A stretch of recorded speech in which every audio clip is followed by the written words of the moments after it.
What's up, everybody? Welcome to the Level Up Lounge podcast. I am Matt, and along with me, I have Ian. How's it going? We are short one of our hosts on our first week, so we apologize for that. But Paul's out there living his life. We were supposed to start last week, and that's kind of my fault that didn't happen. So Paul would have been there last week, but he's enjoying himself and living his life this week. But before we get started, if you're not already subscribed to the new channel, please check out Level Up Lounge on YouTube. Make sure you subscribe to that new channel. That's where this podcast will be posted weekly. If you haven't yet liked the video, if you're live with us, we're taking comments live here, and you could chime in. If you're watching this pre-recorded, like tomorrow or something like that, leave us a comment. Let us know any thoughts or anything you got. And also, before we get started, I'd just like to let everybody know that this podcast is sponsored by Immortal Workshop. So if you're shopping for TCGs, you need binders for cards, check out immortalworkshop.com. He sells some of the games that we'll be talking about on this podcast regularly, including one that we are going to be talking about tonight. So, yeah, before we get into any of our topics that we have on the title, I do want to just kind of get our little gaming history in a way, because this is a podcast that we're going to be kind of talking about all things gaming, and that's not only TCGs. That's a lot of my content's probably going to be more video game related currently anyway. I'm into board games. I play other card games that aren't TCGs, things like that. So, Ian, I don't know your gaming history. Where did it all start with you? I know one time you told me you collect, not collect, that's not the right word, but you buy every video game station and things like that. So I'm assuming you have a pretty extensive gaming history. Yeah. I've been gaming since I was a kid. My first gaming system that I remember playing on was the Sega Master System, which came out in the 80s. It was my brother's. It's old, but it has some good games. So yeah, I've always been a video gamer, primarily console, until, I don't know, 5 or 6 years ago, switched kind of over to PC mainly, but still have a PlayStation and Xbox and all that. So, other than that, collected TCGs, didn't play a lot growing up. Pokemon, Yu-Gi-Oh, Digimon, all the ones that we probably all collected. Yeah. Did some Magic in college. Was really the first time that I touched Magic.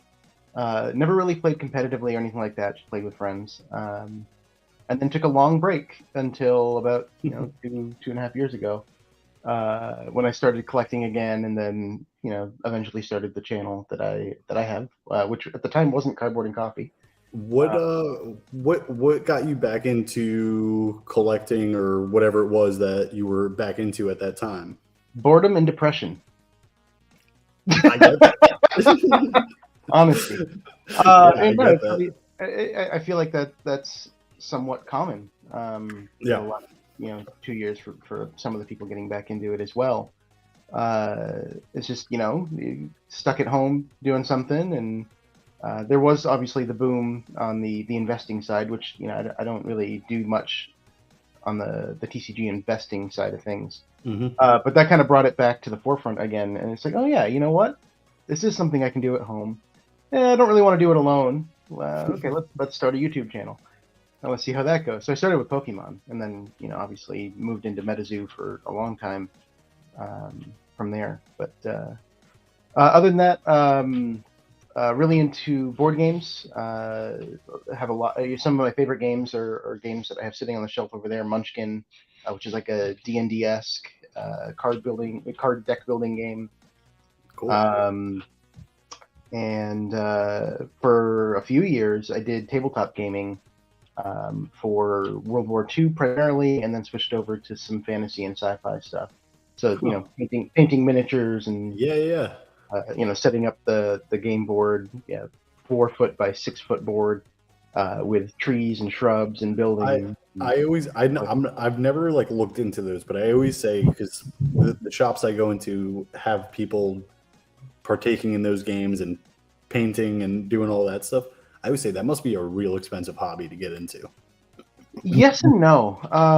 Less expensive than TCG collecting, I will Really? say. So there's a lot of upfront costs. Yes, you know, you got to buy your paints, you got to buy your paintbrushes, you got to buy some miniatures. Yeah, I see people come in with like briefcases and suitcases and stuff. I'm like, holy crap. You can't move that fast. You're somewhat limited by the speed that you can paint and do stuff. And you know, obviously, I bought more than I needed so that I could kind of go forward. But TCGs is very different, right? You buy stuff, you open it, you can get through a pack in 10 seconds. Yeah. So I do like that aspect of it, where like you could even if you're not playing it, you could have it on the shelf and you could always come back to it and stuff. You know. Yeah. I have a bunch of stuff on the shelf over there. Maybe another episode I'll show some of it off. But yeah, it was fun. I just I stopped doing it because of the pandemic and such. You know, the card shop that I was going to, you know, people stopped going for a while. So the friend group that I had that would play games like Frostgrave and Battle Group, they just they stopped showing up. So had to shift. Gotcha. And you've been on TCGs ever since, basically. Yeah, in some fashion for the past 2.5 years or so. Yeah. Awesome. Hey, how about you? I know you have a lot of video gaming in your past. Yeah, so I kind of have a weird history with gaming, actually, because I've long histories of breaks, kind of like how you had a nice little break there. Mm-hmm. But my break was for everything. So I remember, as far back as I could remember, playing like Nintendo and Atari and stuff like that. I'm the youngest in my family for like my generation. So I had an older cousin who was like, when I was like 5, he was like 15, 16, something like that. And he's there playing like the original Doom game and like all those. And what ended up happening throughout my childhood was like every time a new system would come out, I would get his hand-me-down system. Mm-hmm. So PlayStation came out, I got his, you know, like his Dreamcast, or I don't even know anymore, like the time on the stuff, but his Super Nintendo, his Nintendo, his like all that stuff I had. So then his sister, who was older than he was, she was like 25, you know what I mean? She's now dating some dude out of college, working and stuff. They're getting serious. They live together. He's got a career now. He gives me all of his video game stuff. And that's now like I'm caught up to my older cousin. He's on the PlayStation 1. Now I got a PlayStation 1, like that type of thing. And then PS2 came out. I was obsessed with that. That was like, I was obsessed with it. But that was like the end of my video game career, because at that time I got into music heavily. I'm a drummer. I'm a musician. I write songs. How long have I known you? I didn't know you were a drummer. Yeah, I was actually in a band that had a record deal and everything, even toured a good part of the country playing music for a while. Wow. Yeah. But yeah, so I got into that, and then I was also into sports too. I was a baseball player. So I didn't really have time for video games between like a high school sport level and stuff like that, and touring with my band and things like that during summer and breaks and vacations and all that stuff that I had going on. And then right after high school, I kind of didn't go to college. It wasn't for me. I tried it, to put it that way. It wasn't for me. And I just started, working and had to be an adult and everything like that. And then as I grew my career and everything, and I got more comfortable, I finally had money I could spend on things. Yep. And actually, the last system I got before I stopped gaming is the Wii, when the Wii came out, now that I'm thinking of it. So that was after PlayStation 2. Roughly. I was working at GameStop when the Wii came out. So my first job. So how I got back into gaming was I was now in my apartment. I was living in Miami at the time, and I'm living with my roommate, and I visit my mom up here where I currently live in New Jersey. Mm-hmm. And I found my Wii. And I was like, yo, I got a TV of my own finally. I got a place of my own. I could just chill and do whatever I want. My mom can't tell me to not play video games late at night and stuff. I'm bringing my Wii back to Florida with me. And it just like evolved from there, where I got then the Switch when that came out. I got the PS4 then, and my friend got me into Call of Duty, and I was big into Call of Duty, like competitively and everything. Even and Warzone when that dropped, I was big into that. And now I only play my Switch, honestly. For some reason, I'm back to like liking Nintendo and like the more, I want to say, kid-friendly games type of thing, instead of like the realism, huge 1,000 gigabyte games and stuff. But going back a little bit, one day I was just in, honestly, it was like a Family Dollar, and I saw some packs of Pokemon cards. And it was during the pandemic and everything, where all this boom was happening. And I was just like, you know what, let me buy a couple of these packs. Like, it looks like fun. I haven't opened something like this since I was a kid. And that's what got me into the TCGs again. As a kid, I never played TCGs. Just like everybody, I just had Pokemon cards and everything else, and Yu-Gi-Oh cards, and I had it all, like you were saying. But like, I never got into the game. I only collected the cards I liked. I wanted all the shiny cards, that type of thing. And when I got home and I ripped those packs for the first time at 28 years old or whatever I was, I felt like a kid again. And I had some joy. Yep. And I was like, it was almost like I got like a high, you know what I mean? Now I'm still chasing that dragon, basically. But with that being said, I no longer buy Pokemon cards. I'm on to other things. I haven't bought Pokemon since I got into MetaZoo. And I've just evolved since then, basically. Yeah, I stopped buying Pokemon for MetaZoo, and then I think the one that's coming out this next week, Obsidian Flames, is the first time I started buying again. ETB, I want the Charmander, the grouchy Charmander in the window. I still follow it. I watch, so that's why I started the YouTube channel, was because I watched a lot of the Leonhardt videos. Yep. And I was like, maybe I could be the Leonhardt of MetaZoo. So I still like a lot of those people. Actually, have a good question from Wayward. Oh man. And I know your answer, I think. So I don't think you know it. I think you think you know it. I think I know it, but I could be wrong. I think you're wrong. So I feel like that's a loaded question, honestly, because I'm somebody who I jump back and forth kind of thing, and like I'll replay games over and over again. But right now, in the moment, I would have to say I'm very much into Splatoon 3 for like online multiplayer. I was wrong. But and you're gonna be wrong with this one too. For another like single player game, Pokemon Violet. No, that's what I was gonna say. That is what you were gonna say? Okay. Yeah. Okay. I very much enjoyed the newest main Pokemon entry, and we will get into that later in the episode. But I figured we would start with some of the TCG stuff, since that's more of the content we were known for making. And then we would kind of end with my topic that I chose for this week, which is actually Pokemon games on the Nintendo Switch. So, yeah, Ian, I'm very interested in your topic this week, which is Nom Nom Verse. Nom Nom Verse. The reason I'm very interested in your topic this week is because I've been purposely not following for the past like 2 weeks so that you could kind of blow my mind with some stuff. So, for those that don't know what Nom Nom Verse is, it's a upcoming TCG RPG, which I'll get into that in a second. That's developed by Victor Larson. You know Victor from MetaZoo. He was the art director for Cryptid Nation and Nightfall, and has many cards throughout the set. So that art style that really drew a lot of people to MetaZoo. The creator of that is doing his own thing, which is awesome. On R&D, Johnny Dunn, Moldy Potions. So from a lot of us know him from Metabros.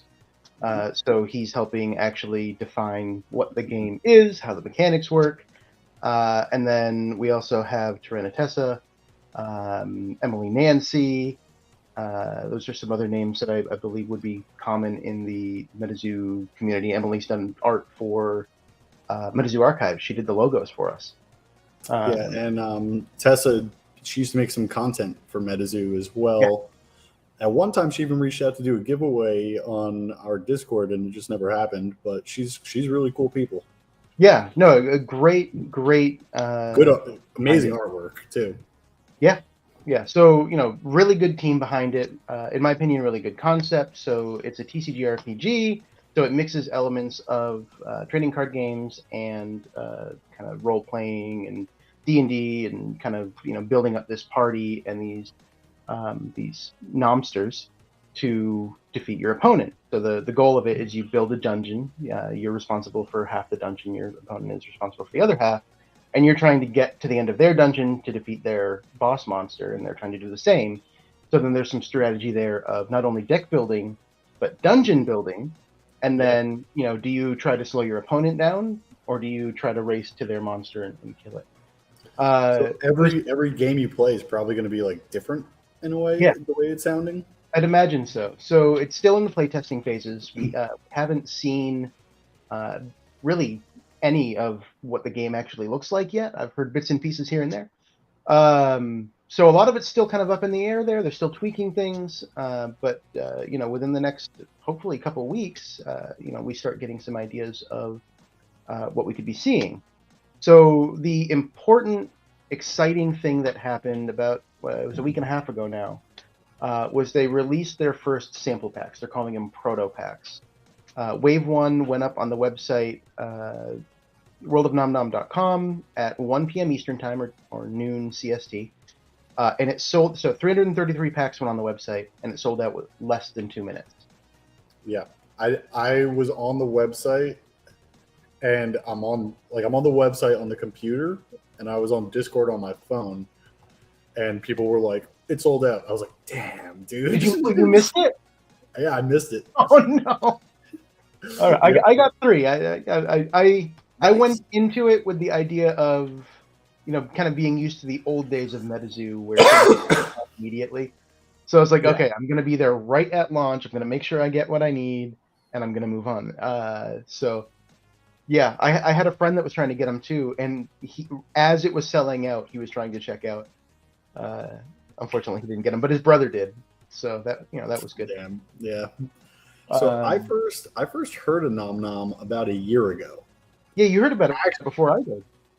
I was going to say, actually, I'm the one who I believe told you about Nom Nom because I made you go on his original Senpai Studio website, and I was like, hit him up about making content.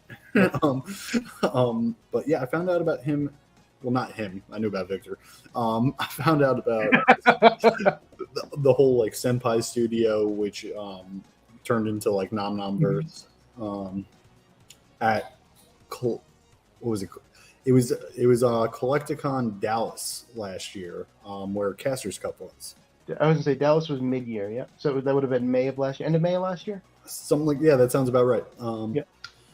So I was just walking around seeing the booths, and there he was setting up early morning type of thing, his booth and everything, and he had his prints out and some pins out and stuff, and I was again just drawn to that artwork like you were saying, and I started talking to him and everything, and he was setting up, so he was like, yeah, just come back later and blah blah blah blah blah, and I ended up buying some pins off of him because I like my pins. He had one that's called the Lucky Duck, and I keep that on my fishing bag, hoping that it brings me some luck when I go fishing. But yeah, I bought a print from him, and I framed it, and I love it. It's hanging up in my bedroom as we speak right now. Kappa Ramen. And literally just the artwork is exactly what drew me in. I love Victor's artwork. I love that older style. The original Pokemon style is kind of what I call it. Like that's what got me into MetaZoo. I'm real excited for this, but I don't know anything about any drops coming, anything like that. You're the guy I'm going to rely on for this information. Well, Proto Pack Wave 2, which is going to have different cards than Wave 1. It's going to have the same 333 packs, 3 cards per pack. Drops the 11th at 1 p.m. So next Friday. So Wave 1 and Wave 2 are different sets, let's call them. There's going to be 4 waves to the Proto Packs, and each one is going to be different sets. We don't know the release dates for the later ones. But yeah, so there's going to be there's 9 cards in the set for the first one, and you know, knowing TCGs, maybe there might be a secret one in there. And I imagine that's going to hold true for all of them. You know, 9 or so cards per wave, and then they're going to be spaced out. You know, kind of leading into, I believe, the delivery of the Kickstarter, not the launch of the Kickstarter. And the Kickstarter launches in September.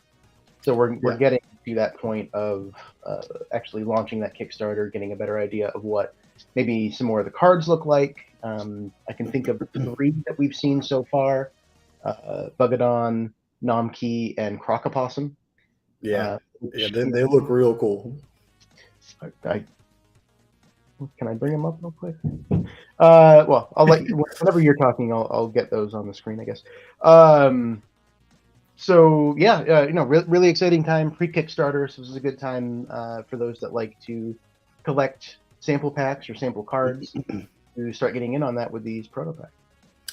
Something that I like that they're doing, and again, I'm really relying on you here for more information. So I myself have not watched or partaken in any of them yet, but I'm going to rewatch. I plan on it.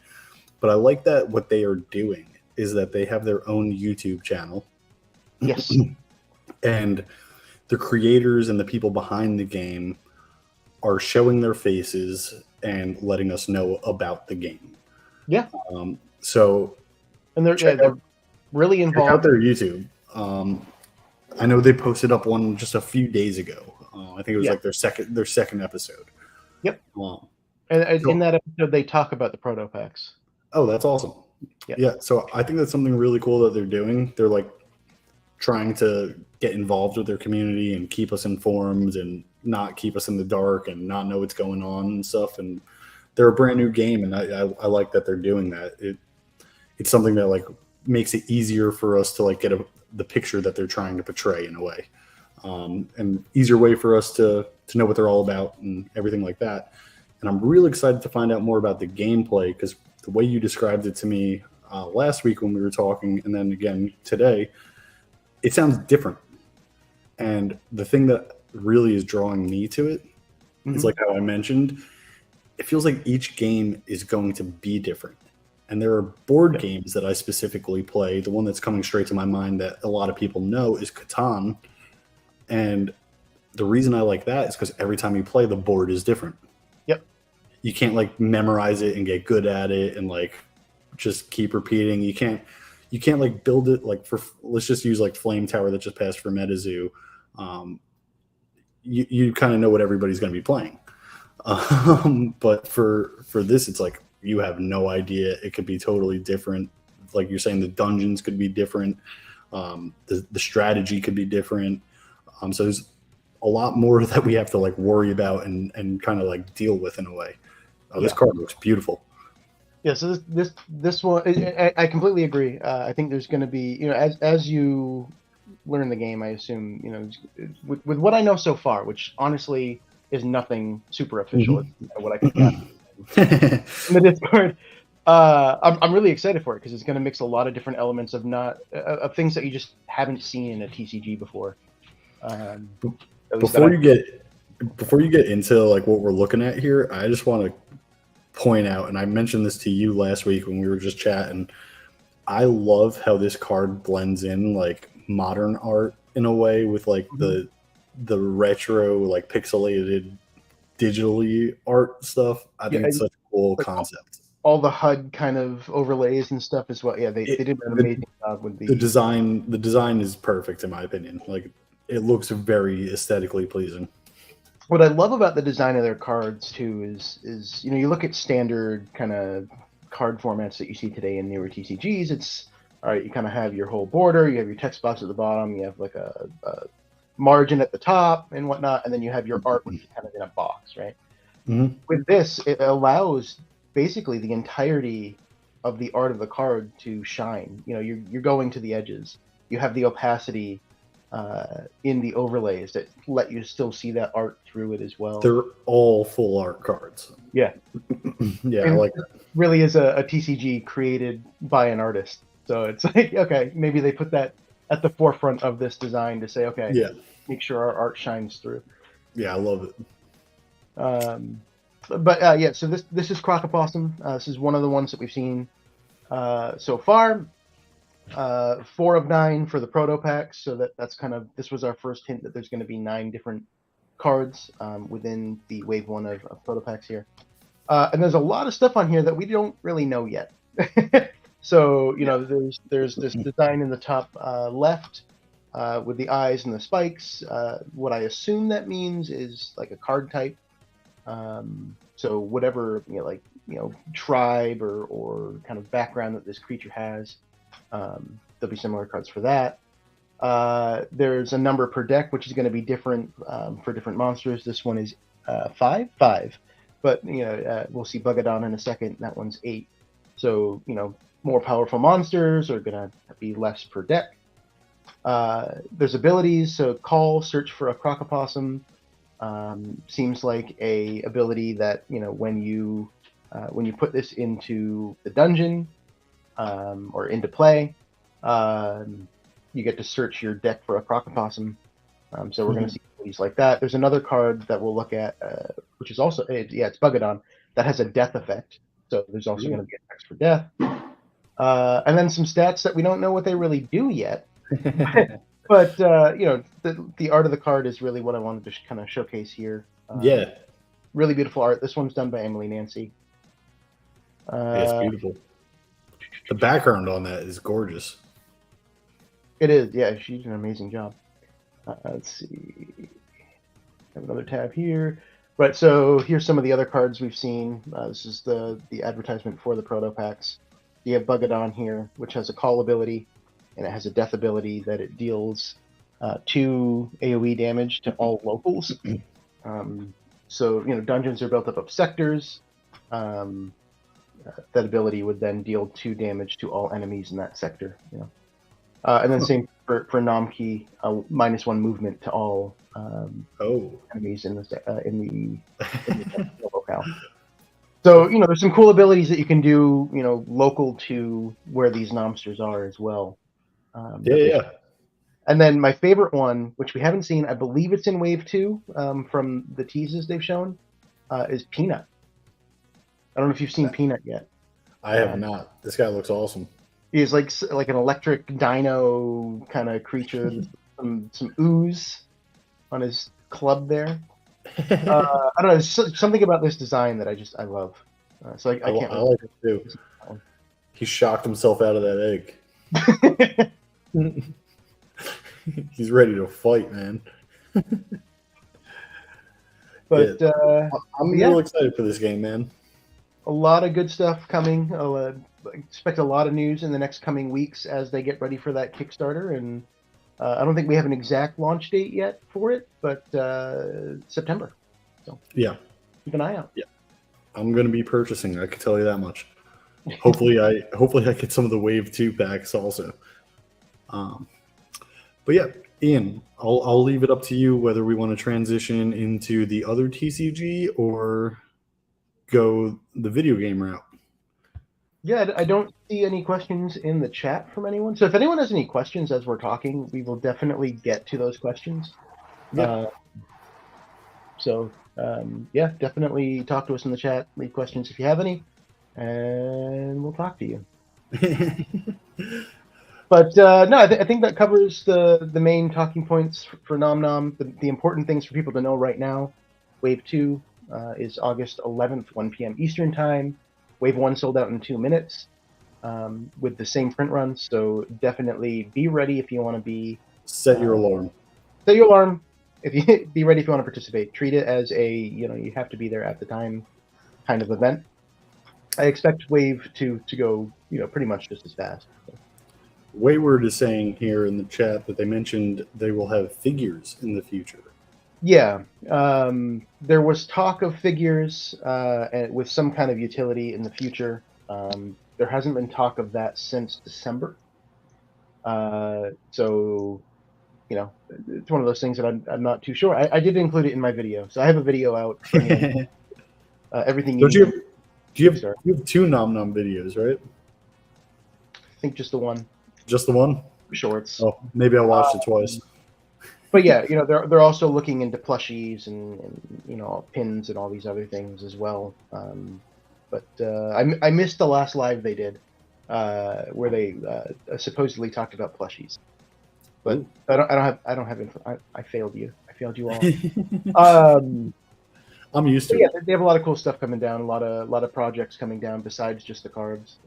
So a lot to keep an eye on. Yeah, good stuff. I'm excited for all of it. So, Ian, what are you thinking here? You want to talk about some Legions of Will? I'll leave it up to you. I was going to open some Legions while we talk, I guess. So we can either talk about the stuff that you want to talk about and do Legions last, or do Legions and I'll open stuff while we talk. Well, let's do some Legions. All right. Let me roll my sleeves. Switch my camera with you. Because my camera just keeps giving me issues every time I go to switch it over. And whatever this is. And this advertisement for Immortal Workshop. I was not prepared to turn on my camera. I don't know why I did that. So I don't want to risk my camera keep shutting off and all that stuff again, so I'm not going to open anything. I guess to see my message. But Ian, we should do another pack battle for the new set soon. Absolutely. So you've already opened some cards, right? You said you had a few packs. So the only thing I opened so far from Forgotten Tribes are the 3 decks, the pre-constructed decks. I don't know what the correct term for them are. Are they theme decks? These theme decks here. So yeah, I've opened them because honestly, I don't know enough about the gameplay yet. Mm-hmm. And to learn more about the gameplay, I use these types of decks until I feel more comfortable building my own deck. So I was looking at all those cards to kind of get a better feel for the game again, because I haven't played in probably like a month or so now, maybe more. And I've decided already the one that I'm going to be playing to get my knowledge up more is going to be the Dwellers deck. Dwellers deck. I did that one in TTS, and it was challenging. If you look at the back of each one of the decks, it gives you a little description about them with like the star system, strength, difficulty, synergy. And what's funny is while I was looking at all the cards in, like I didn't look at the back of those decks until afterwards. I was looking at the cards in that Dwellers deck, and I was like, wow, all these cards work so well together. This almost feels like it would be a constructed deck because of how well everything works together. That's what made me decide to play that one. Okay. There are 2. So the way this game works, for anybody who doesn't know, is there are 3. You can see on Ian's placemat, he has one that's covered by the box, but there's 3 little spots, and that's where you put your bases. And it's basically like a tower defense game. You build off of your bases, and the way you win is by destroying the enemy, all 3 of their bases. There are 2 bases in that deck that work so well together, in my opinion. And again, I haven't even played it yet. This is just what I'm thinking. It basically, if both of them are active, they play on each other. And it says if one of the bases is active, right. You are able to move the units, which are the creatures that attack. You're able to move the units on your opponent's turn. And then the other base says you're allowed to attack after they move. So I could attack on my opponent's turn. And that very much attracted me to that deck. And it's all due to that synergy. Ooh. This one actually. Promos. One of the promos. Except yeah. Not. So maybe it's just a different foiling on the promo? I have it over here somewhere. I have it right here, actually. Do you? I think so. Yeah. There's Bam. different promos for the different. So I have my green screen on, so I don't have my promo right here with me for that one. Oh, and these decks, when we do our pack battle, I'll be giving away one of each of the decks. oh, nice. Yeah. Yeah, I've been buying like extra of the decks when I can, and I give them to people locally. I gave like an extra human deck to a coworker of mine who's into trading card games, and I'm going to try to. I was talking about it with him today. I'm going to go over his house one day, and we're just going to play some games, get into Legions of Will. Nice. So this is interesting. My third card in was the Hollow in this pack. Oh, wow. I don't know if that's changed. But I guess we'll find out. That was not the case in the. Hey, I need that one. So I'm building a cat deck. Which is one of the ones that I need. I built it in TTS, and then I'm not a huge fan of TTS. I need to build it physically to kick your that ass. thing looks dope. The Angler? Yeah, that looks dope. Yeah, my house was the third card in for some reason. We'll figure that out. So this game is a little bit different for anybody who's not familiar with it. And like I was saying, it's more like a tower defense game. But something that I very much enjoy about this game is in the previous games that I've played, there are cards that I just like always don't use. For MetaZoo, for example, was that 3 in again, or was it? Okay, so that's different. For MetaZoo, it was I never played trap cards. I did not like to play traps. I just never saw the need for them. This game, it's kind of like you need every type of card in your deck. You need some traps. You need some like they're called actions. There's one right there. You need some of everything in order to make your deck kind of flow the right way.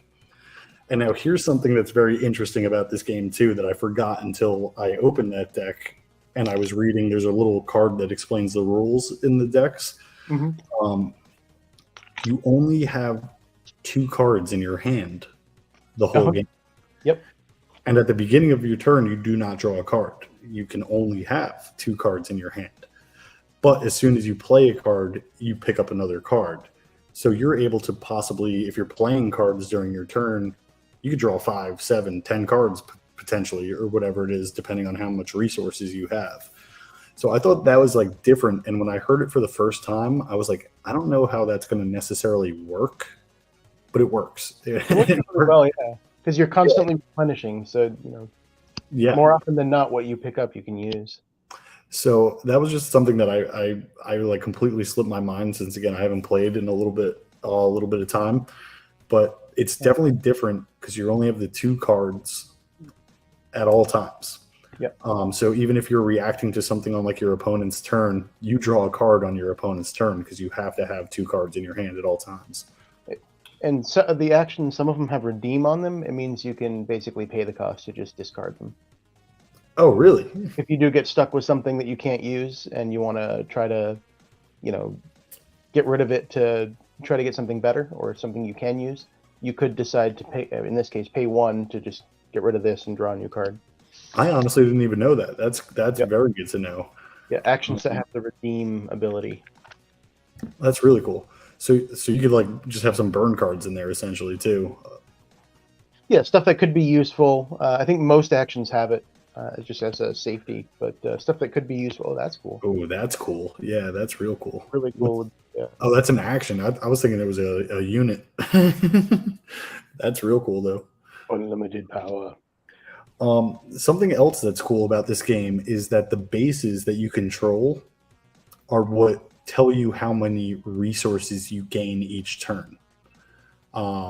So if you have all 3 of your bases active and flipped up in the game, you could potentially be making like 9 resources or something like that each turn, potentially even more. I don't know. And those resources do not go away if you do not use them. They roll over till your next turn. So to play the game, you kind of need a what is it? I don't know numbers. The 21-sided dice. What are they? 20. 21-sided dice. I don't know nothing about nothing, man. 21-sided dice. I don't know numbers. It's 12. 24? 12-sided. No, that's what you need to roll for the willpower, but for resources, 24-sided dice? I don't know shit. Oh, 20. Yeah, you can't go past 20. Oh, they're D20s? See, Yeah, they're D20s. I was never a Dungeon and Dragon player like you, my man. You disappoint me. I bought dice for the first time like a year ago. but yeah, you need a dice to keep counting your resources, because otherwise you're just going to be doing a lot of mental math and it's not going to be a fun game. But yeah, So, what you said is partially what drew me to Legions as well, is that you're not drawing your resources. Your bases are generating your resources, so it's huge. You never really have a dead turn. I mean, there's some bases that only generate like 2 resources. If you've ever played any game that uses resources that you need to draw, MetaZoo, Magic, even Pokemon. I've played Pokemon where I can't get the energies I need at times and stuff like that. It's a real pain in the ass, and everybody's gone through it, where you lose games and it's not necessarily because your deck stinks and you're a bad player, but you just weren't getting what you needed when you needed it. So in this, I very much like, that's cool artwork right there too. I like that one a lot. But it's very much like fair, even, more consistent, things like that, where you don't feel like you're just getting screwed by the game. Sometimes, you know, there's a lot of times where I've gone 0-2 in like a competitive format, and it's just because I wasn't drawing any resources. What is that guy? This is a Noteron Engineer. Something I didn't even notice or pay attention to. When you open that box, there's box toppers in these booster boxes? There is a box topper. Okay. And those are supposed to have, what, a legendary card in them? They have a secret rare in them. Secret rare in them. So box toppers always contain a foil secret rare. And usually there's at least 1 secret rare mixed into a pack in the box. How many cards are in this set? How many cards in the set? 255. So the sets are kind of large. Yeah. Well, but he's also not afraid to reprint some cards. So some of the cards I believe in this set are actually from Chaos Ascension as well. Oh, really? Okay. That's a legendary. The purple star at the bottom, Starburst. Now, for people building decks and stuff like that, we're only allowed 1 of the legendaries per deck, right? So like you can't have 2. This is a little confusing. Not legendary rarity, legendary designation. Legendary. Got it. So like that lady, you can only have 1 of her in your deck. Yes. Understood. Now, how many is it for other cards? 4. 4. Okay, so that's consistent with how Pokemon was. Yep. 4 of anything except for legendaries, bases, and upgrades. Are you allowed to have 2 of the same bases? No. Okay. So they all have to be individual, independent, separate bases. Yep. Unique bases, which is fine. I mean, there's so many bases and so many options. So this is one of the ones that's in the Dwellers deck that I was saying that I really enjoyed the synergy on this. As long as you control evanescent tunnels, units you control may attack after moving between bases. And the other one lets you move them between bases. So it's really nice. Oh, that's awesome. I think the owner of the game's wife did the artwork on that one, actually. That one's dope too. Emily DeVola, yeah. That's cool. I just want a foil rare. That's all I want. And I haven't hit one yet. You just want a foil rare, and you really want it to be a cat. I really want it to be. What's the rare cat in this one? I don't know if there is. I'm sure there is one. But so something you said about this reminded me about something about Nom Nom that's important, and that is that Nom Nom is also not a draw to get resources game. That is important. We don't have the full details yet, again, but there's some experience mechanic that you could see on the cards that I showed, actually. Is that a whale? Kind of whale. Hadal whale? The unit can block any number of units. That's dope. Yeah. So 11/7 is the willpower for him to attack Hadal Whale. You need to roll 11 or better on a d12. So he's really you're going to be using this for blocking. You're going to be using it for blocking, yeah. Because blocking is something else I very much enjoy about this game. Not to cut you off about your Nom Nom. No, it's good. I wanted to point that out, that it's also not a resource draw game. I love that if you roll to attack and you don't roll that number, because you have to roll and get Ian, just show us another, just where like the number is, just real quick on any card. I almost cut the card because you're like, hey, get done. Good.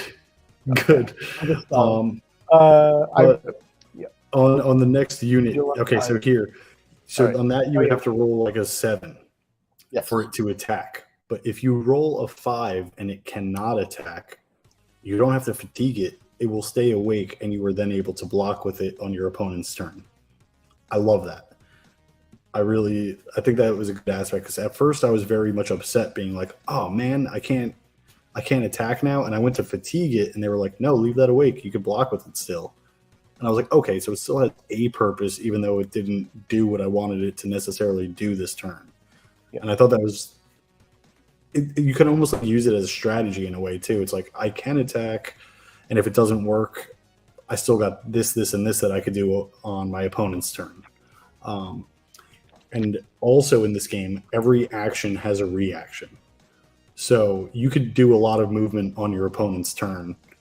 Is it equal and opposite? You could respond to everything. That's cool artwork. I always like the pinks in this game for some reason. And me too, actually. I realized why the Hollow is the third card in. Why? What's the rarity of the first card here? Oh, it's going up. Gotcha. So that's funny. Rare. Oh, Twilight Blossom. Oh, that's dope. So we talked about bases generating resource, and Twilight Blossom is one of my favorite cards. So that's the mat that I have here. This is the promo that you got if you did any pre-orders with them. Yep. It's the same card, just promo version. I have one of those that we'll give away at some point too. But you gain 3 resource for 0 cost. So basically, it's free resources that you can play at any time that you need them. So really great for a starting hand to start getting some advantage there. So if you don't have any bases active, how many resources do you gain, or do you not remember? If you don't have any bases active, you lose the game. Well, like you start with your bases down, though. You have to flip them up. So how many resources? Oh, okay. So I'm remembering wrong. That's what it is. Yeah. If all of your bases are flipped, you lose the game. But it's good point though.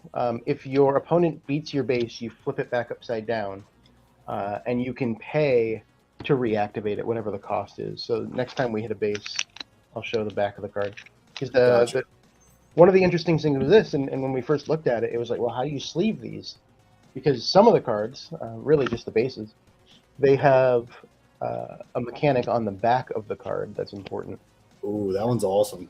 It is pretty cool. It's abduction. So yeah, I was so curious about that. I asked the owner what the standard is for people who play the game regularly, because I want to get into playing this more, and I want to use the physical cards and not TTS. And he said that people use just regular like sleeves on their main deck, and then they use clear sleeves on their bases, so that you're able to see what's on the back of the card. Did you see what I just did? No, I did not. I opened a pack with my hands. Oh my gosh. You savage. Most people are like, why is he excited about that? The first pack was so hard to open, you had to use scissors. I'll use scissors just because it's annoyingly loud. And those packs were very hard to open. All right, I'm just going to search through here for a base. Easiest way to find a base is that's the standard back, and you just kind of go until you see a number. There we go. There's a base. So yeah, the back of the cards for bases have a cost on them. So when they're flipped upside down, you know how many resources you have to pay to flip it back up. Yep. So for those, and you get 3 of those in your deck, and they start on the board face down, so you see that number, and you have to pay the resources to flip it up. Yeah, you get to choose one of your 3. As long as it's not legendary, it can start the game face up. That's good to know. That's dope. What is that, dude? That is a snapping Cayman. It's just a standard monster, no abilities. I like the artwork on that. Yeah, it's pretty cool. It's cool and hollow. Cool. So all their hollows come in non-hollow, right? That's how this works also? Yeah, so they have I think the term for it is parallel hollow, where every card has a hollow format. Lorcana's doing the same thing, and that's the only reason I know the name of it now. It's because I watched a video where they called it a parallel hollow model. Something else I enjoy too is their secret rares are the same way. Their secret rares are just like an alternate art for cards that you will get in the set regularly. So you don't have to be like, oh man, I need to pay $7,000 to get this secret rare card that's super playable in my deck. Like, no, you can get the regular non-hollow version of that secret rare and use that one in your deck instead. So unlike some of these other games where like you're searching for cards that are impossible, essentially, you don't have to worry if you don't get these secret rares. Yeah, in a way, Matrada, because it's not fully random. You know what I mean? And they're like you just said with that too. The secret rares are the reprints in a way and everything, or just all art, I should say, actually. So yeah, I do enjoy that they followed Pokemon's lead with that because that's cool. Ian's somebody who told me he wanted to chase all the secret rares in Pokemon, and that's why he got out of it. But like, I was never that. I wanted some if I got them, but like, at the time, I was trying to be okay. I'm going to do master sets of everything. It was just yeah, you can't do that in Pokemon, man. You got to get what you like. I have for some reason everybody hates battle styles. I liked battle styles, but one of the I did too, actually. One of the first cards that I really loved that I pulled when I started collecting again was that sleeping Tyranitar one. You know that one? I did not get that one. He's passed out with all the food around him and shit at the picnic. Yeah, and I think there's like a scared Tepig in the back. Yeah. I very much enjoyed that one. I never got that one. I did have good luck with Pokemon, though. I'll say that. My friend used to rip Pokemon with me, and he would hand me packs and be like, "You rip this. I need your luck." And ironically, I would pull the hits for his packs too. I got him the Espeon and the Sylveon. I forget which sets they were. Revolving Skies? Yeah, that's it. We're moving on. I'm upset. Yeah, I was upset too because they weren't my packs. So I was holding it and I couldn't keep it, you know. But yeah, is there much else that you wanted to talk about for Legions? So just the fact that the way I describe it, and I don't mean to be offensive when I'm saying this because I very much enjoy this game. If you haven't been able to tell, like I'm pretty enthusiastic about it, especially since we just got the new set in. It's like rekindling this, I'm excited about it again type of thing. But it is different. And what I mean by that is a lot of these card games like Magic, Flesh and Blood, MetaZoo, there's a huge competitive scene behind these games.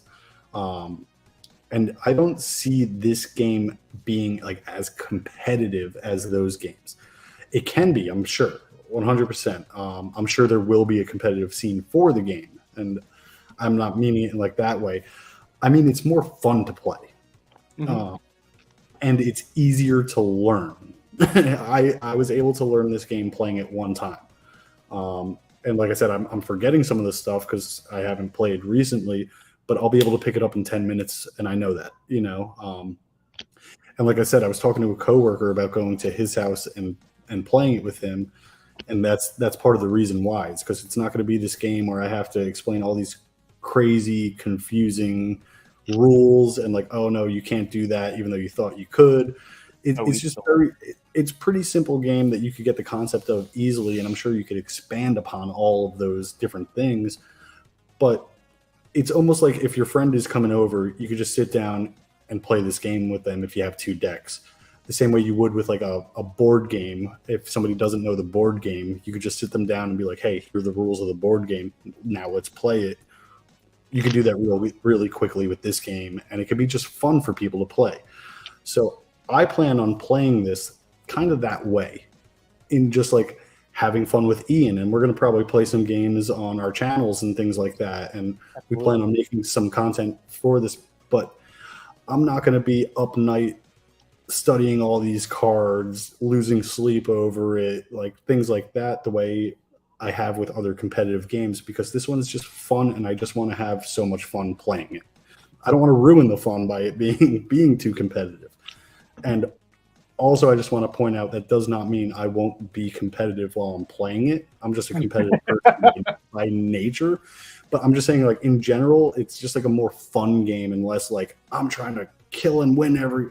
It's like you're just going to have fun playing this game. It might take 20 minutes to play a game, depending on how the decks go. It might take 2 hours to play the game, depending on how the decks go. But either way, you're just going to have a good time and have some fun with your buddy.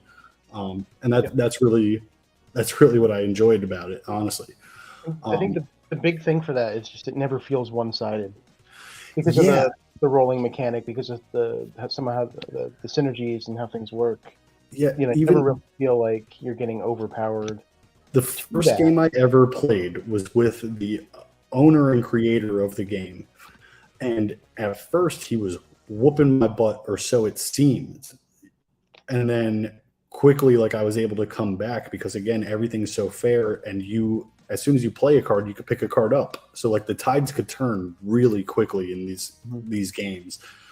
It's just like a whole different feel. That's kind of what I was trying to say. It's just got a whole different feel to it, and it's very enjoyable and fun. And no one likes to just like sit down and lose real quick. And I've mentioned this on our other podcast multiple times before. Even when you're the person winning, it's not fun to just be like, okay, I hit you for 1,000 and I win. Like, no, you want to tournament. Yeah, it is. You're right. Okay, but like, yeah, you're trying to get some gameplay in and have a little back and forth and have some fun, and just like, you don't want to just sit there and feel bad for the guy. You know what I mean? Yeah. Like, there's times where I was playing games where people were like, I felt bad for them, and then there's other times where I could tell they felt bad for me. And it's just like, it's not fun for anybody. But this is very even. You might not be able to get your hit with your monster creature because you have to roll a high number. But then again, you might be able to pick up a bunch of cards and use them on your next turn because you have 20 resources. So it's very much back and forth, and it's very enjoyable. And you don't kind of know what's happening until it happens because you only have 2 cards in your hand. So you can't be like planning steps ahead at the same time. So yeah, it's just a very fun game. Very, very fun. And the last thing I did want to mention, which I've already mentioned, is that we do plan on making content for it. So follow our channels. If these cards look interesting to you, like that one does, that is dope. Just follow our channels if you aren't already, and we're going to be making more content about this game. And I'm excited to play some games, and I'm going to beat Ian's cats. I'm just going to say that right now. You're the worst. How many do I have left? I'm just going to race through these. Did you get any Secret Rare yet? No, that's why I've been trying. I'm just like, okay, I'm just going to go until I hit one. So let's just race through these real quick. And then we'll move on to our last topic. I wish you opened this box during our... I know. That's actually the silver lining right now. It's like, okay, at least this box. Which hopefully we get out within the next week or two. Yeah, I've opened a few boxes of Legions of Will before, and I've always gotten secret rare in. There it is. Of course, it'd be the next one. Oh wow! Do you see that? The spot foiling. So there's glossy. Oh and... wow! Yeah, the background is a different foil. Yeah, that's amazing. That's really cool. This is this foil. Doorways that's are a base, foil. right? Yeah, that's a base. This is the base. The doorways are this foil. This is glossy, and then this is textured foil. So when I was talking to the owner's name is Anthony. When I was talking to him months ago, he was asking me my opinion about hollow foils and things like that. And he mentioned even that, like, yeah, sometimes they're kind of hard to see the way we have it right now with the dark art and da da da da da. And he goes, I'm thinking about changing it maybe for like the secret rares to start. And he said maybe more textured foils. I guess he went with the idea. It looked cool as hell. Super cool. Now I want to open my box topper. Yeah, now I'm excited for you to open that. Okay, I'm just racing to see if there's a second one. You've pulled 2 from a box before, I believe.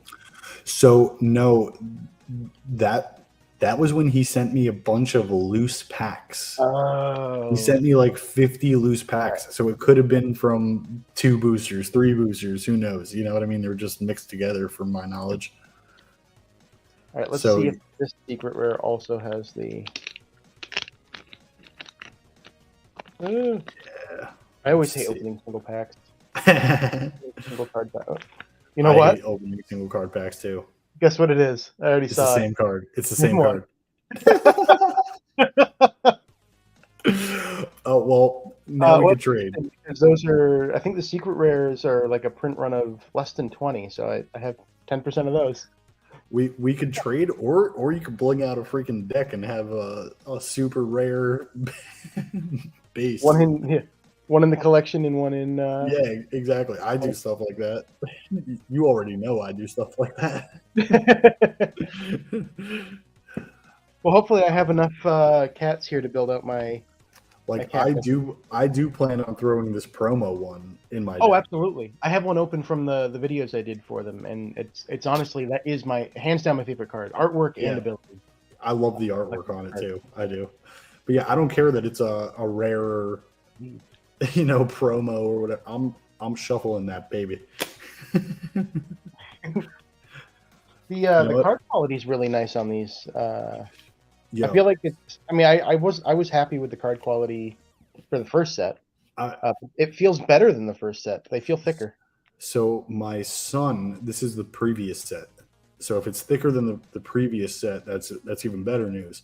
But my son once, he's a toddler, so he's always grabbing things and reaching for stuff, and he's pretty quick at it too. Grabbed a card off the table once, and he went to go bend it, and I was like, no, and I grabbed it from him, and the card was perfectly fine. Yep. And I was like, dude, he's grabbed MetaZoo cards before, and those things. MetaZoo just crumble, but yeah, no, these are. I was very much surprised that he did not destroy that card in the little time he had it in his little hands. The printer they use, I don't know if they want it said or not, so I'm not going to say it. The printer they use, they do a number of my favorite TCGs for quality. Rise also uses the same printer. Understood. Yeah, you've always talked good about their quality. Yeah. Well, I mean, I have nothing else Legions-wise that I have to talk about this week. I'm just really excited that the new set dropped. If you're interested in it, go buy some of the new set that they have on their website. Yeah, it's cool stuff. It's really cool stuff. Yeah, Immortal Workshop. True. We got links for Immortal Workshop too in descriptions and everything for little discount. So no, I don't know if he has. I assume he has the new setup by now. I know he still has Chaos. Yeah, he has both up. Chaos Ascension and Forgotten Tribes he has for $100, which is actually a good price. That is a good price. So yeah, if you want 10% off your order, use code Caster's Corner at checkout, and you can get 10% off of your Legions of Will order. And if you order from Immortal. Yeah. The Virendrick promo was for Oh, LG. that's So awesome. that's the only way. And we got it because we do content creation for Legions. Mhm. But that's the only way to get that promo is from LGSs that support That's Legions of. awesome. So yeah, definitely check out immortalworkshop.com if you're interested in Legions of Will, and if you're interested in TCGs and looking for something new, definitely check out Legions of Will. It's been a lot of fun for me, and when you get these shiny cards for some reason, they feel good. They I feel good. I can't tell you how impressed I am with the different texturing and foiling on these cards. I'm excited for that. That was a huge surprise on the Secret Rares. I'm excited for that. That I might actually open some. I might open a box topper once we're out of here, and I'm able to go run over in my room and grab it. Might have to open a second box, especially if I don't have enough cats. Second box. I could help you with your cats if you need to, if I got some that you need. But yeah, anything else you have for Legions or? No, I think we covered a lot of it. The big thing really is that we got to start doing some gameplay because really, I mean, for me, I've said it a number of times. I really don't like playing on TTS. So for me, this was the big thing I've been waiting for. Is okay, I have this deck that I know I want to build. It's probably a little selfish, right? Because I had Chaos Ascension, but I had this deck that I really wanted to build to have my mind set on it. So I was waiting for Forgotten Tribes to get in to build that deck that I really wanted to play. So. Yeah, we need to have one or two practice games before we go live. Because no, let's make fools of ourselves. But I want to build a deck. That's the thing. I don't want to use a constructed deck. You know what I'm saying? Yeah. And I just need to remember the fundamentals of the game like one time over first. Yeah. But I want to build a deck, and actually, this might surprise you, but because of something somebody said in the Legions of Will Discord this week, where they got whooped by cats using the type of deck that I wanted to build. I wanted to build an angel deck, and they said their angels got destroyed by cats. So now I'm not doing that. I think I'm going to try some Batirians. You just want to use that card. That is my favorite. Well, okay, it's my second favorite. My first favorite. I have another legendary or secret rare Batirian as well, but my green screen is on, so you can't see it that well. Elder Batirian. Yeah, the Elder. And if I'm not mistaken, one of the Batirians is also like the hit from that pass set. That to me is the dopest card. This is absolutely my favorite art. A lot of it, I think, is just because it's a sketch. It's a sketch card essentially, and it really allows the foil to shine because it's not dark. Yeah, the like black and white gray contrast type of thing looks so good on that card. So and the skull, like the head on it or whatever, I like the detail on that too. It looks beautiful. We pulled that during I didn't pull it.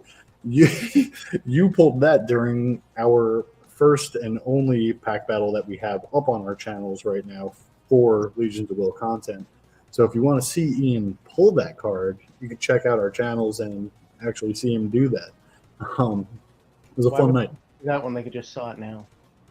Yeah, but they see you lose. You can see all the cool stuff I pulled to whoop your butt. That is true.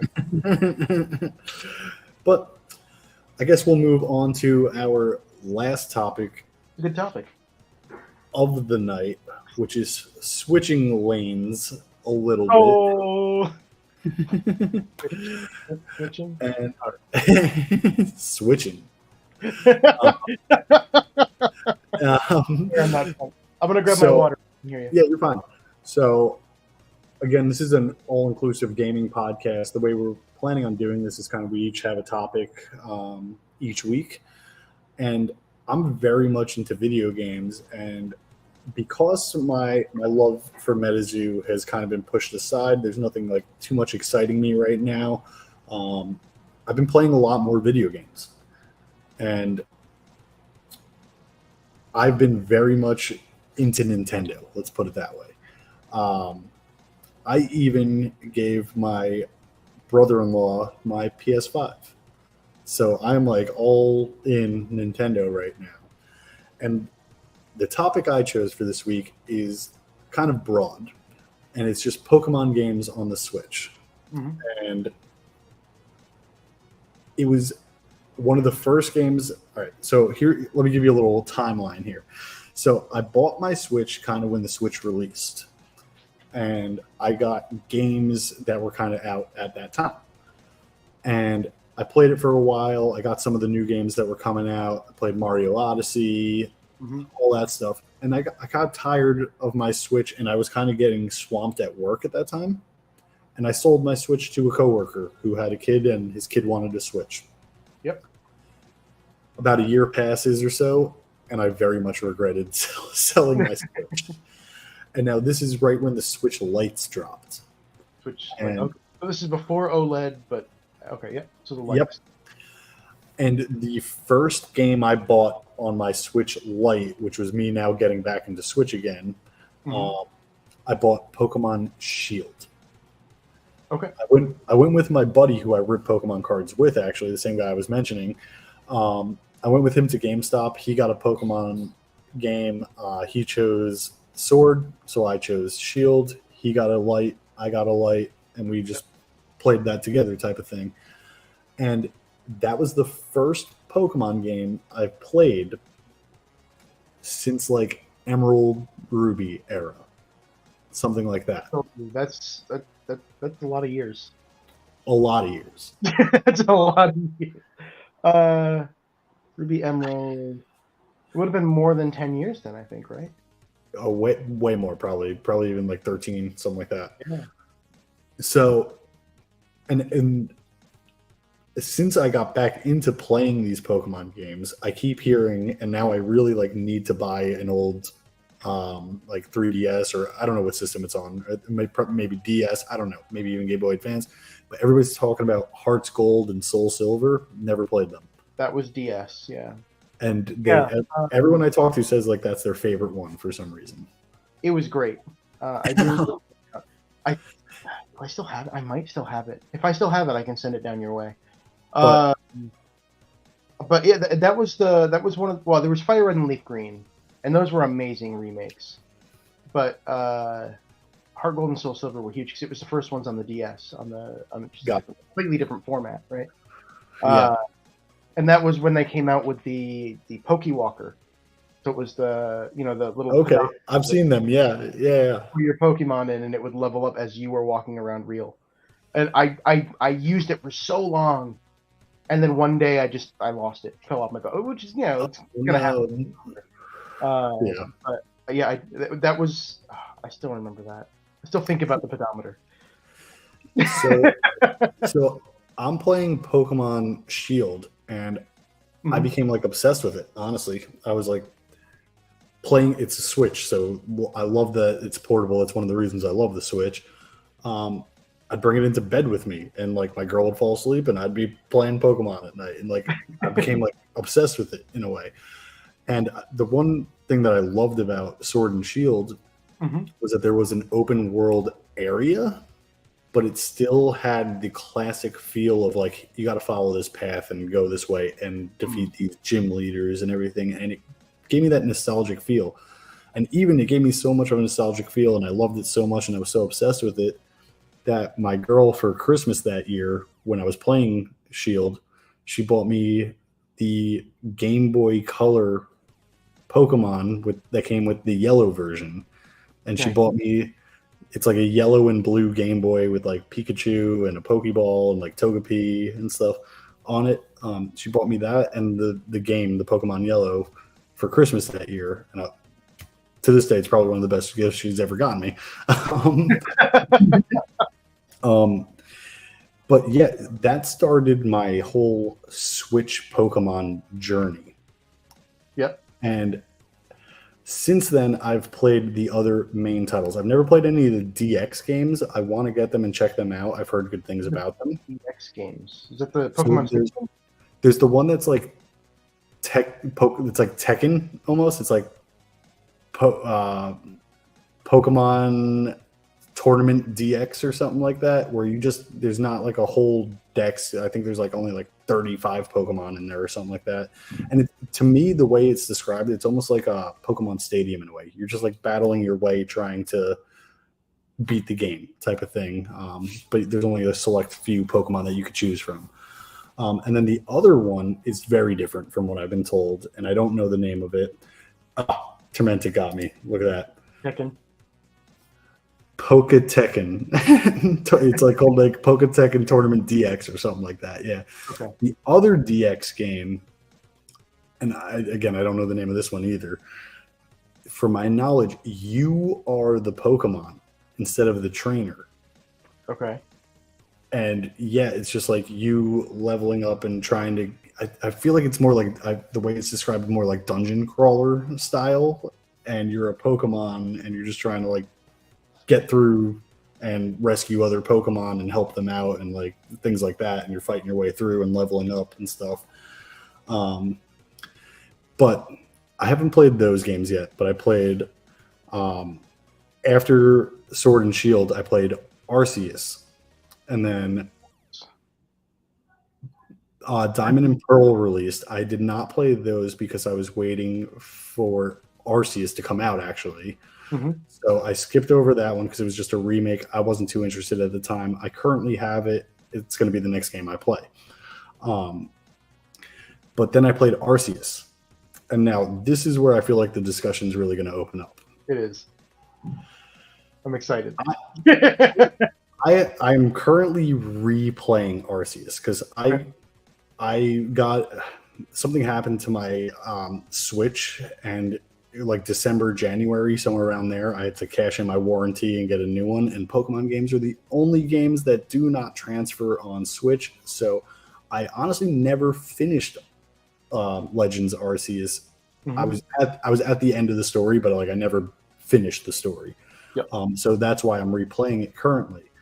But I'm in a lot of Pokemon groups on Facebook. I'm in a few Discords. I'm in some, just Nintendo in general groups and stuff. And every day, literally, no exaggeration, people are in these chats and they go, "Hey guys, I'm just getting a new Nintendo Switch for the first time. What Pokemon game do you recommend for me?" Arceus. 99% of the answers are Legends Arceus. It's so good. It's so good. That's what everybody says. And I'm kind of confused on why. Seriously, what? Okay, so you're replaying it again. You didn't beat the story. Let me ask you this: how did you feel about the pace of the story? Slow. Okay, did that bother you though? That's part of the reason why I'm not liking it, if I'm being honest with you. And it's got like a very slow background music that I'm guessing is supposed to just be like chill, and like people in the Switch community for some reason like to use the word cozy, like it's a cozy game, like that. It has like that kind of feel to it. That music pisses me off. All right, I felt the same way, that it was slow, until I really just kind of sat down and thought about it and went, okay, it's actually encouraging me to slow down a little bit and enjoy these regions, these zones, right? Don't try to race through the story because you're just gonna get, well, I wouldn't say bored, because it's a good story. At the end of the day, like if you're actually pacing it well, it's not a bad story, and it plays out well. And compared to a lot of the other Pokemon games, it has a very structured story. It's not just, okay, go around, beat these gym leaders. Oh, look, here's your rival. Oh, hey, well, and then we'll get into rivals later. But I felt like it put the story kind of at the forefront of the game, and because it was slow, that was the incentive to say, okay, I'm going to take a break from the story for a little bit, and I'm going to go catch stuff in this zone. I'm going to go explore this zone and find areas that I haven't found yet. At least that's how it worked for me. Because I was trying to race through the story, and I was like, wow, this story's actually pretty long. Real quick. I'm Caster MJ, yes. But since this isn't just a MetaZoo podcast, I'm just going by Matt on this podcast. But so that is all part of the reasons why I hate this Pokemon game.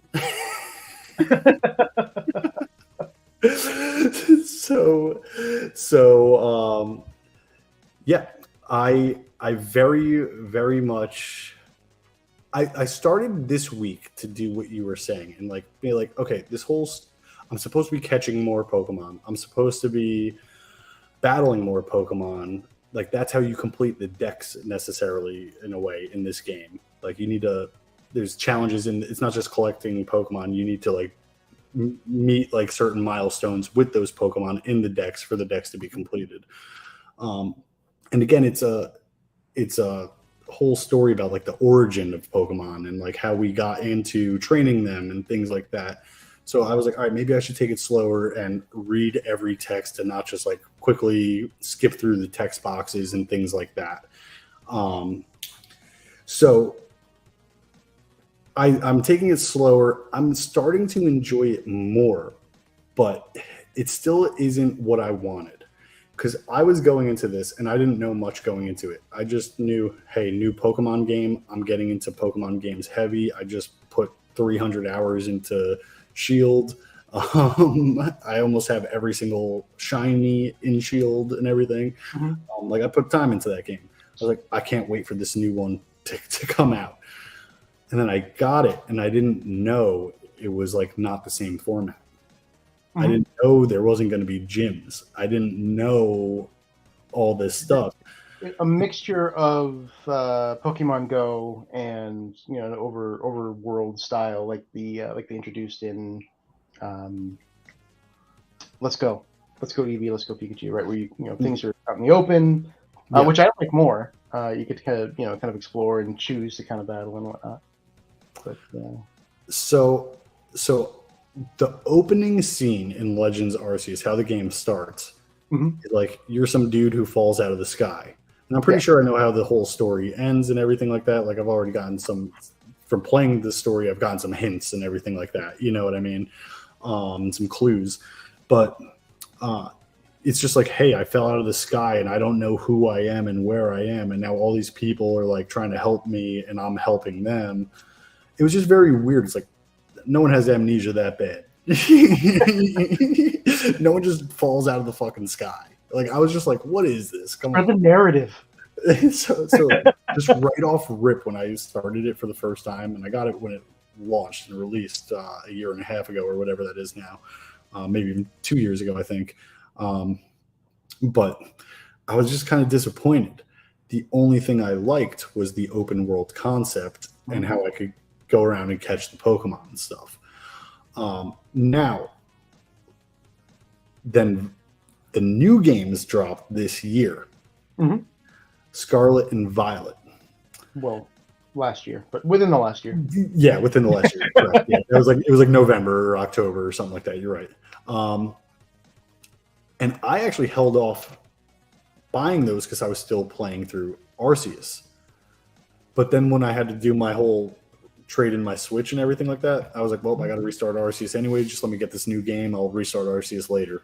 I already almost beat the whole thing. I'm pissed off that I got to restart it now. So I started Violet. Purple is my favorite color, hence the background and everything. And so I went with the Violet one. I was excited there was finally a purple Pokemon game. And that was the game I feel like I've been waiting for. And it got a lot of bad reviews. Yeah, I felt like I got through it for the sake of getting through it because I've done all the others, to be honest. So I feel like it wasn't my favorite.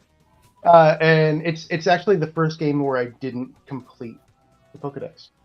So I have a completely living, up to Violet and Scarlet, Pokedex in Pokemon Home. Wait, you were helping me complete my Pokedex in this game, and you never completed yours. I completed mine all the way. And I was, as far as Pokemon Home's concerned, I was trying to get a living deck. So I'll probably go back and do that, but I didn't really enjoy the game that much. So, Matrata, I would say yes, just simple answer. I know you're into Pokemon and you like these things and you play games and stuff. Um, although I'm throwing some heat on Arceus, I'm enjoying it much more this playthrough than I did my first playthrough. And part of it has to do with, like Ian said, I'm taking it a little bit slower and I'm approaching it a little bit differently now, knowing what I know. Um, but still, it's not hitting the spot in my heart that like everybody else is like, I recommend playing this. I would, my person, and again, it's just opinion, is I would recommend somebody play if they want more of the classic feel. The Sword and Shield game was amazing to me, but Let's Go, those Let's Go games are like almost remakes of the original. So like I would honestly recommend like that if you're looking for more of the classic feel. And if you want something newer, my opinion is Violet or Scarlet, because to me it hit so many different marks and was so different, but you're still a trainer battling gyms, and it has like that classic feel in that sense. You know what I mean? And for me, it hit a lot of boxes. The best if they're an older Pokemon gamer and they're looking for a modern take on the older style, the Diamond and Pearl remakes are the best ones. Really? Right now. Yeah, you said you hadn't played them yet, but that was part of the criticism. Link's Awakening, when they redid, not Link's Awakening, sorry, Link to the Past, when they redid Link to the Past, do you remember that style that they did for the art? Oh, it is Link's Awakening, the chibi style. Yeah, the like bubbly one. Yeah, perfect. Basically, that's what they did with Diamond and Pearl. They just kind of gave it that skin, but it's the same game. Yeah. So what's funny is, and I'm actually excited to play it, honestly, because I've never played the original Diamond and Pearl. They're some of my favorites. Yeah, you told me that. So I'm actually really excited to play it. But they are voted, and if you go to like Metacritics or one of those like gaming rating websites, it's voted the worst Pokemon game out of all of them. The original Diamond and Pearl or the new Diamond and Pearl? The new Diamond and Pearls, yeah. Yeah. And I think a lot of that was because people were expecting some new enhanced features to the game and such, and it was essentially a modern reskin. Which I'm okay with, being that like especially given the original. You're not going into it with, the background of already experiencing that story. Yeah. You're going into it as something fresh. I think it's going to be good. The only critique I had, so Scarlet and Violet have a lot of so this is the way I'm going to describe it. This is what I think happened, Pokemon timeline wise. So Pokemon, unlike other games, have timelines that they have to abide by, no matter what. Because if they hold up their game, they have to hold up the cards, and then they have to hold up the TV show, and then they have to. It's a whole thing. They got plushies ready. They got this ready. They got that. They do a lot of things. They can't push back their game. They announced a release date months in advance, and they are sticking to that no matter what because they can't push everything else back. So, in my opinion, what happened was they were working on their passion project, Legends Arceus. That came out, and they were like, "Oh shit, we have 7 months to release our next main title, which is Scarlet and Violet," and they did not put a lot of love and care into some of the things that they should have as game developers. Was it the same development company making both? So I honestly don't know. They're both Game Freak games. I can tell you that. They're all, to my knowledge, there's only one game that's not a Game Freak Pokemon game. And I believe it was the Diamond and Pearl remakes, actually. So I think every other game is a Game Freak game. So they probably have similar, if not all the same people like working on it type of thing. But it seems like they rushed it because the graphics aren't as good as Legends Arceus. So like they're lacking a little bit there. And then there's like a lot of glitchy things that happen as well. And I didn't notice most of them in handheld mode. There are some big ones that you're going to notice no matter what. Like if you hold down the R trigger, that's a way to like scope and zoom in type of thing. If you do that and you're close to a wall, it doesn't block the wall. You can just see right through the wall. if you're standing like close to like a mountain, you can just see through the cliff, and you can see like there's nothing coded behind there, so it's just like a hollow blank. You know what I mean? So, like simple things like that. And what's even funnier is, and like I watch a lot of these Nintendo YouTubers, and they point out, even like if you do it in some of the stores, like if you go up to the stores, you can't walk in a lot of these storefronts in this game. But if you walk up to the storefronts and you do that, and you can look inside the store, some of them have like plants, some of them have like shelves, and some of them have like lights and things like that, where it's like they probably wanted us to go into those stores, but they didn't have the time to like release that, so they stopped coding it or something like that. So you can see like a lot of those things. But once I put it onto my TV screen, oh my gosh. Glitchy. Oh, yeah. Oh my! You try to like, if you have your riding Pokemon, they call it the Pokemon that lets you fly, swim, Yep. and you can upgrade it as the game goes. If you have it where it could fly, when I was flying on my TV, sometimes I would disappear completely, or no, the Pokemon would disappear completely, and I would just be floating in the air, you know, going across the map. So there were a lot of like those issues. As far as like story goes, I thought the story was incredible, and I'm just gonna come out and say it. I think it's my favorite Pokemon game I've played since the original. I recall liking the story. There's just something about, I don't know. There was something about the gameplay that just didn't, and maybe it was because of Arceus and how much I liked Arceus. And it just didn't touch me as much as it usually does. I'm a simpleton. Let's put it that way. I'm very basic. I like to just like go through the minimum. I'm somebody who usually in a lot of games, I'll get through the story, but not 100% it. You know, things like that. Wait, you got through the story for this one though, right? Oh, I did like everything in this one. Okay. The twist at the end of the story, like, I actually didn't expect. That was great. So this is the first Pokemon game where I dove into what are EVs, what are IVs, how do those work, how do I breed Pokemon, how do I use mints, how do I... So this Pokemon game I've put over 350 hours in, and it is on this current Switch. I have my most played game hour-wise, and I still play it weekly. So how much time have you spent breeding? And if breeding was it wasn't such a mundane process. You know, you put them in the hatchery, and then you ride your bike for a little bit, and then you go pick up your eggs, and then you ride around until they hatch. It wouldn't be so bad, but the time spent trying, is there a trick to getting what you're looking for with the IVs and EVs that doesn't take so long in terms of breeding? So yes and no. So Machada.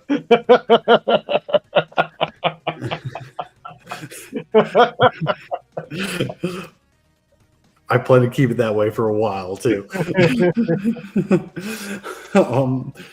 But so there are ways. So the number one way is you finish your Pokedex and you get like a shiny stone, and that will increase your chances drastically for not only catching like and finding shiny Pokemon in the wild, but if you're trying to breed a shiny Pokemon, it goes from something like 1 out of I honestly am forgetting the numbers, but it's like 1 out of like, let's say 900 normally if you're breeding. So like that's a lot of Pokemon you got to breed to try to find that shiny, to like something like 1 out of 200. Where it's like, all right, that's better. That's you might get it within 50 or something. It's still a lot. But the way to get like the perfect IVs and EVs, which for those who are listening and don't really know what that is, again, I had to learn it myself with this game more so in depth, is like those are the traits that make your Pokemon stronger. Some of them they're born with, and you cannot change them. And I believe those are IVs. And then the EVs are the ones that you could give them stat points to, and you're only allowed a certain amount of stat points. So you got to put them where you want them, and divvy them up how you want them, because you can't have like everything maxed out eventually. It's just like it maxes out at, I think, 32 or something like that. And you put those 32 where you want them. And so the IVs are what you're really trying to breed, because the other ones you could adjust and you could, level up how you want them to. So if you get a Ditto that has, so there's 6 that could be perfect. If you get, the most you're ever going to breed is 5 type of thing, 5 perfect IVs. So if you get a Ditto with 5 IVs, and then you get like the Pokemon that you're trying to breed, and you breed those together, you might get that perfect 5 IV of that Pokemon that you're looking for. But now this is the thing, is like, you're still going to have to probably breed a few Pokemon to get that, if the one you're breeding it with has 5 perfect IVs too, your chance goes up a lot. But the thing is it might not be the one that you want right away. So you're going to have to breed it until you get the one that you want. Now, if neither of them have that perfect one on the IV you're trying to get, it's not going to happen. They have to have that perfect one on at least one of the Pokemon. So you kind of have to either find or breed for the one that you want for the both parents, and then from there go in, and then so you're not necessarily trying 900 different times to get these 10, maybe 10 or something like that. Okay, this is going to get me 2 of the IVs that I want. This is going to get me a couple more. And then you're reducing your randomness by kind of guaranteeing this. That makes sense. Okay, so it's not as hard to breed for the IVs you're looking for as I thought. So where do the EVs come in? So that's what Matrata is basically saying here. It's saying nature versus nurture. So yeah, the one you're born with, and the other one you essentially give these traits to.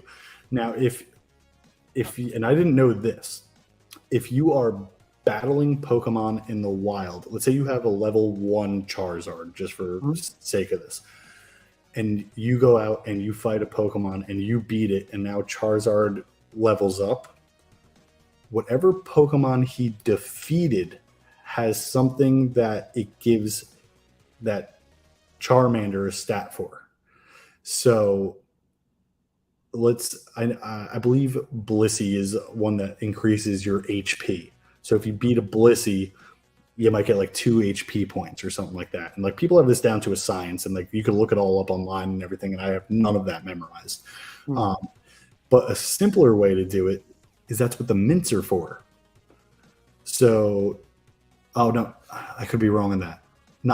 You feed your Pokemon something. I think it is mints, though. I do think it's mints.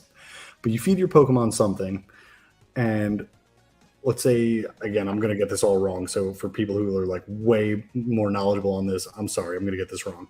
Let's say you give them like an adamant mint that would like increase its attack or something. You know what I mean? So what I do is I have like, resources on my phone and websites that I go to do all this and everything like that. I find a way to build the Pokemon how I want it. I get like a level 0 Pokemon, or level 1 Pokemon, and I feed it all the mints immediately.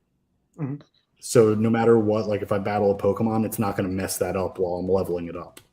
Type of thing. So the first thing I do is I give it then the EVs that I want, and then I get it to the level I want. And something that's cool that I didn't really know, and this is going to be a topic in another episode, is that most of the end game stuff, like after you completely finish the story and there's literally nothing else you could do, you have, besides Shiny Hunt, I guess, there's also online play, and you could battle people online, and there's a competitive scene for that. But if you battle online, your Pokemon only go to level 50. If you have a level 100, it goes down to level 50. So now as I'm playing in the later game, I'm not trying to level up all my Pokemon to like level 100. So it makes it a little easier too. If I feed it some mints and it gets to 51, cool. But I'm just trying to hit that 50 mark now. You know what I mean?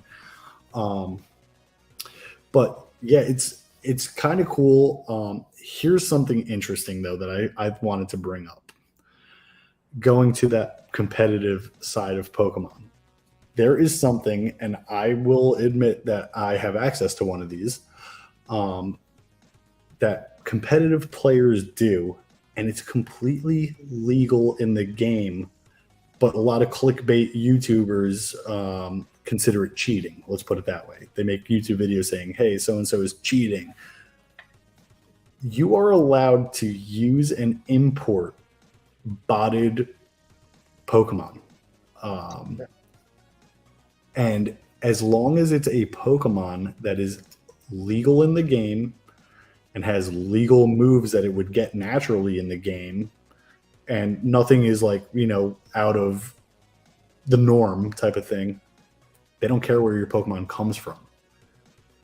So the competitive... That feels like laziness to me on their part. To just say, we don't feel like figuring this out. I have access to it, and I don't use it. I have used it. I'll say that. But I'm not somebody like I want to train my Pokemon. That's the point of the game. You know what I mean? I have fun doing it. I want to sink hours into it. I feel more accomplished when I, do everything the way I want to do it. But these competitive players are literally, there's a website called like Pokemon Showdown, and you could type in your Pokemon. You could give it the moves that you wanted to. You could change all its EVs and IVs. And then you could simulate battles on that website. Like you just hit like, let's see how this team does. And it like simulates a battle and it does everything and da-da-da-da-da. And you could, okay, I like this team now. And there's like an export button. You could put it in these bots and then you just trade yourself those Pokemon, essentially. So these players are building their team sometimes like the night before their tournament, and it would take somebody like me like 2 weeks to build it. And I kind of feel weird about that in a way. I just want to say it like it's what's that? You consider it cheating? My Roomba's talking to me. You hear that? It's pissed off at me. But I'm sorry, what was your question? Do you consider it cheating? So I'm very much a person where like it's not my decision. You know what I mean? I'm not God. You know what I mean? So if Pokemon themselves, in the highest form of competition that there is for their video games, doesn't consider it cheating, I don't think I should. But I think there's a difference between people who do that and don't. You know what I mean? Mm-hmm. There are competitive players who don't do that, and I kind of have more respect for them. There's one guy I watch on YouTube specifically who he streams himself building his teams and leveling up his Pokemon, and he's somebody who plays at like the world level for world competitions and stuff. And when people mention to him, because he'll ask people in the chat, he'll be like, shit, I need to level up this Pokemon. They'll be like, oh, I could trade you one, and it's perfect. And he'll be like, well, how is it perfect? Like, what? Like, how is it? And they'll be like, oh, I built it for you. He'll be like, don't give me that shit, man. He like talks shit. And he like on Twitch or whatever, talk shit about the other players that do that and stuff. And I honestly, like I said, I have more respect for him because he's showing us how he does his whole process. And, he's grinding. Like it takes, like I said, it would probably take me like 2 weeks to build a whole team perfectly. And yeah, I think it's very weird, but I used it a number of times to teach myself the competitive side of Pokemon. Mm-hmm. And now that I know all the mint stuff and everything like that, like I don't do it, but I did it to build my first like 2 or 3 teams, essentially, something like that. And again, we're going to talk about VGC more probably next week, honestly, which is the competitive online Pokemon. I just built myself a new team, and it took me a while, and I'm winning 50% of my games and losing 50% of my games, so I need to adjust the team Yeah. And I'm not happy about that because of how long it took me to build the team. I don't know. I feel like it feels more accomplished to do well with a team that you've built like that. Yeah, no, that's exactly it. And like, I'm not somebody who's trying to win world competitions or anything. I'm trying to have fun. You know what I mean? Like, I just want to kill some time, relieve some stress after work, zone the hell out, and it gives me like, again, like I beat the game already. Like, what else is there to do? It gives me like tasks like, oh crap, I need to level up this, I need to do that, I need to, um, and that is the reason why I have 350 plus hours in this game. But yeah, my main topic was honestly, really, I wanted to talk about how I don't like Legends of Arceus as much as everybody else seems to have. And I very, very, very much enjoy every other main title that It, the Switch has for I, Pokemon. I will say, to your point, if somebody's going into a forum and saying, "Hey, I've been out of Pokemon for a while. What should I play?" It's not something that you, I think, would normally off that style isn't something you'd be like, "Oh, you liked Pokemon, 10 years ago? Do Arceus." Yeah, Right? yeah, yeah, 100%. And for anybody who's watching, I would recommend one of the Let's Go games for that. Ian would recommend Diamond and Pearl for that. So No. you just said that before. You said for the nostalgic feel, you would do the Well, Diamond and Pearl. it's the most similar to the older games, but I would recommend Sword and Shield over Violet and Pearl for newer generation. So I just received in the mail today my new copy of Sword and Shield because I plan on replaying that one as well because I sold it. And this is the funny thing. I traded it to somebody for like actually my first edition Mothman for MetaZoo that I have. I traded somebody just through like a Discord. They were like, "Yeah, I'm looking for anything Pokemon." I had a few Pokemon cards, and he was like, "Yeah, you're still short some money." I was like, "Well, I'm done with this game. You want this?" He was like, "Yeah." And then again, I instantly regretted it. So I'm learning to like just never sell my Switch stuff. And Don't do it. yeah, I always seem to regret it. I have no reason to necessarily get rid of it. And even when like they come out with a new console, I don't think I usually trade in consoles. You know what I mean? That's been my history. I'll go to GameStop, trade it in, pay, I don't know, less money, but a few $100s or whatever instead of way more money, and I'll feel like I get a deal. But now, like I regret that I don't have those old systems and stuff like that, and I don't want to regret that with the Switch. So I'm not going to get rid of any of my games or systems anymore. Uh, but yeah, Pokemon, man, I'm really into it. I'm going to keep playing it, and I'm excited to start. I got Brilliant Diamond, so I'm excited to start that after I beat Arceus. And I'd be lying if I said I'm not excited to finish Arceus as well, though. Even though it's not my favorite title on the Switch, Take I'm take still, the story slow. I think you're meant to take the story slow, so don't try to rush it. I think you'll have a yeah, better. I'm going to still play through it, and I am still enjoying I wouldn't keep playing it if I wasn't. It's just not as enjoyable as the other games, in my opinion. Yeah. You know? But yeah, I guess that about wraps it up for all of our topics this week. Ian, anything you want to say before we take off? Actually, yeah. So last weekend, MetaZoo had their flame tower in Dallas. So I actually, Wayward was here earlier. I just wanted to say congratulations to Wayward because day one, he ended in third place and 10th place overall after day two. So I mean that's huge. Congratulations on that. Congrats, yeah. And Caster's Corner had a team member, Austin, who Yeah. placed 10th overall. Tanqueray. Tanqueray. I don't think Tanqueray's watching, but just wanted to say congratulations to them for doing so well at the tower. Yeah, yeah. I heard it was a good event. I heard it went well. I heard it was ran smooth. I heard everybody who was there enjoyed themselves. And I'll see everybody at Dark Tower. That's going to be my next one that I am going to be partaking in. It's only a few hour drive for me. I don't have a hotel booked yet, and I heard they're all sold out yet, so that should be fun. So I will be at dark though, as long as MetaZoo Games allows me to play in their tournament. I will. I will be at their tournament. So yeah, anybody into MetaZoo, look out for me there.